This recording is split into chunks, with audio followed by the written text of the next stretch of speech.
কথায় আছে সাপে নেউলের সম্পর্ক। সেই চিরশত্রু দুই প্রাণীর লড়াই প্রকাশ্যে দেখা গেল আরো একবার।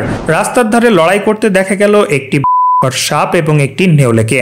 হঠাৎই তাদের মাঝে হাজির হলো একটি পথকুকুর। ভেস্তে গেল দুই শত্রুর যুদ্ধ। সম্প্রতি মধ্যপ্রদেশের দামো জেলার হাটাই এলাকায় ঘটনাটি ঘটেছে।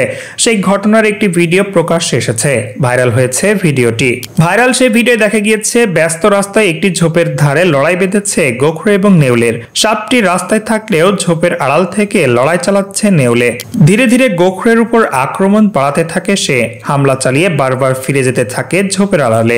সাপটি বারবার ফোনা তুলে সবল মারার চেষ্টা করলেও লাভ হয়নি। বারবার বিদ্যুৎ গতিতে সরীসৃপটির মুখ লক্ষ্য করে কামড় বসাতে থাকে নেউলে।